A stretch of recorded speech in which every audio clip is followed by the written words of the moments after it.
जहाँ एक तरफ ये पूरा मसला हो रहा था, आपके ख्याल में हमें फॉरेन पॉलिसी के ऊपर कितना काम करने की ज़रूरत है? क्योंकि देखिए अफ़वाज ने तो कर दिया जितना डिलीवर करना था, लेकिन अब उसके बाद आप समझते हैं कि जो हमारी सियासी लीडरशिप है उसमें इतनी सलाहियत है, ये सुनहरी मौका है कि पाकिस्तान बलूचिस्तान में जो इंटरफेरेंस के सबूत हैं भारत के, वो दुनिया के पास लेके जाए। लेकिन आप समझते हैं कि सिफारती सतह पर हम कैसे मौसर साबित हो सकते हैं? देखिए, आपने एक अपने रिश्तेदार को, एक फैमिली मजबूरी पे एक अकाउंटेंट को आपने उठा के was a failure of a finance minister. ਉੱਥੋਂ ਤੁਸੀਂ चुकया है, हालाँकि मुल्क को मुआशी चैलेंजेस थे ना, आपने उसको वहाँ नहीं लगाया। समझ गए ना? तो वो जो कौम कह रही थी कि नालायक आदमी है, आपने उसको उठा के लगा दिया फॉरेन मिनिस्टर, क्योंकि आपने उसको डिप्टी प्राइम मिनिस्टर भी डिक्लेयर कर दिया। तो रिश्तेदारी निभाई थी। तो अब ऐसे आदमी से आप क्या तवक्को कर सकते हैं कि क्या जो सारी ज़िंदगी उन्हें 2 जमा 2 5 कीता है, वो उनकी करेगा। तो मैं ये समझता हूँ कि बिल्कुल इसमें उनकी नाकामी है। अब वो देखें ना, वो बलूचिस्तान को भी रिपब्लिक का वो सारा तमाशा शुरू हुआ हुआ है आजकल। और वो तो ये हाँ, बट आई मस्ट से ये इंडिया और उस क्राइसिस के अंदर जो हमारे 2 एम्बेसडर्स हैं, तो उन्होंने बड़ा अच्छा किरदार अदा किया है। हुँ, एंड मेरे ख्याल में वो शायद उसकी वजह भी यही थी कि वो पॉलिटिकल अपॉइंटी नहीं है और प्रोफेशनल करियर वाइज़ डिप्लोमैट है। वो ठीक हुआ। बिल्कुल ठीक। मगर हुँ, इन जनरल आप जो बात कर रही हैं, जी।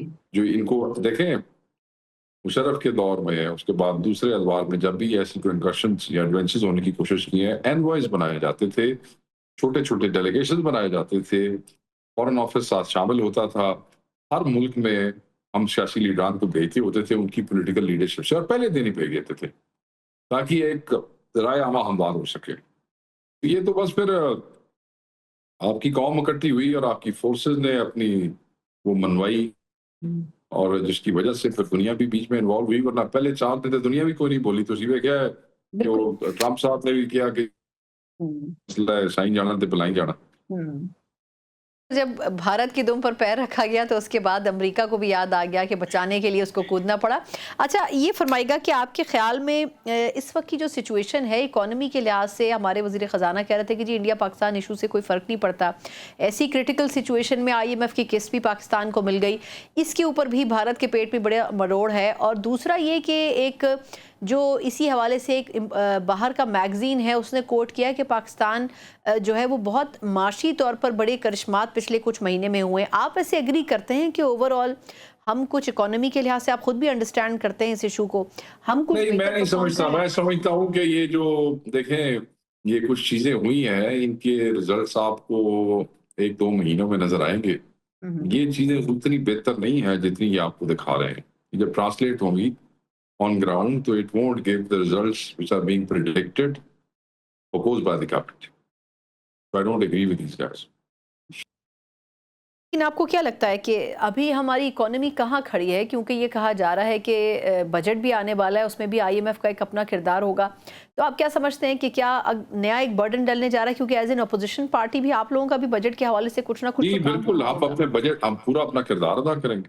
बिल्कुल ठोक बजा के हम उसमें वो करेंगे, और इंशाअल्लाह बड़ा ज़बरदस्त अपना किरदार अदा करेंगे। हम ये समझते हैं कि कौम के कंधों पे और वज़न डालने जा रहे हैं। हमारी ही हड्डियों में से निचोड़ के, टैक्स निकाल के, हुँ। ये और वज़न हम पे डालने जा रहे हैं, और ये कौम इसकी मुतामिल अब नहीं हो सकती। They had to listen, they had to generate more jobs, opportunities for people. That's what economy is. ये हो ये रहा है कि ये अब इम्पोर्ट ज़्यादा हो रही है, एक्सपोर्ट हो कोई नहीं रही है। जब आप ज़्यादा इम्पोर्ट हो रही है, that means you need more dollars. Dollars आपके पास हैं कोई नहीं। जब आपके पास डॉलर्स कोई नहीं है, तो आपको बाहर से पैसे चाहिए। बाहर वाले आपको गर्दन से पकड़ के पैसे देते हैं, तो ये बड़ा विशियस सर्कल है। हुँ। So they have to actually put more attention towards exports. Job देखें, ये जो पिछले हुँ। साल 1.5-2 में 1.8 मिलियन से ऊपर लोग पाकिस्तान छोड़ के चले गए। क्यों चले गए? क्यों सडनली उन्हें पाकिस्तान चंगा नहीं लगता? नहीं, जॉब अपॉर्चुनिटीज कोई नहीं है ना।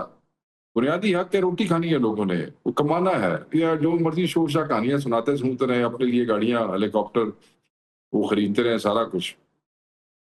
But unless there are more job job opportunities, तो हुँ। लोग तो यहाँ नहीं रहे हैं ना। तो लोग इसलिए छोड़ के चले गए। इतनी बड़ी मास माइग्रेशन हुई है इस मुल्क में, अभी भी ये कहते हैं कि इकोनॉमी ठीक है। हम्म। और जब इतना ब्रेन ड्रेन हो जाए, उसके बाद भी इकोनॉमी के पल्ले कुछ रह जाता है। आई आई डोंट नो। पर ये लोग फजिंग भी करते रहे ना, ये इसाक डार के ऊपर जब शौकत अजीज साहब बने थे प्राइम मिनिस्टर, तो फजिंग की वजह से, जहाँ मुझे याद पड़ता है और जराए से ये खबरें भी चल रही थी, आप कंफर्म कर सकती हैं, मुझे भी बताइएगा। तफसील यही थी कि पाकिस्तान को इनकी फज फिगर्स की वजह से जुर्माना हुआ था। ये तो हमारे फजिंग करंट। हम्म। सर लास्टली ये बताएगा कि पेशावर हाई कोर्ट का एक फ़ैसला आया जिसमें उन्होंने मिलिट्री कोर्ट्स के बारे में ये कहा है कि वहाँ से जो सज़ाएं सुनाई गई हैं वो दुरुस्त हैं। तो क्या कहेंगे, इससे सबसे ज़्यादा इफ़ेक्ट तो ऑब्वियसली पाकिस्तान तहरीक इंसाफ को इस फ़ैसले से पहुँचा है। तो इस पे आपकी पार्टी का रिस्पॉन्स क्या होगा सर? आमिर खान साहब ने बड़ा वाज़ेह कह दिया कि ये मिलिट्री कोर्ट्स के हवाले से उसको सही कह के अदालतों ने अपना मजाक उड़वाया। खान साहब ने कहा पैगाम में वो लिखवाया, इन्होंने जो मिलिट्री कोर्ट के ट्रायल को, सिविलियंस के ट्रायल को मिलिट्री कोर्ट में जो जायज करार दिया है, they have made fun of themselves, this is what Khan साहब सेड। और हम ये समझते हैं कि हमारे पास लीगल ऑप्शन ही है, अपीलें हैं, हम अपीलों में जाएंगे, एहतजाज करेंगे, जो हमारा आईनी हक है। We'll keep protesting, we'll keep raising the voice, we will not stand down, we'll keep standing up, that's all.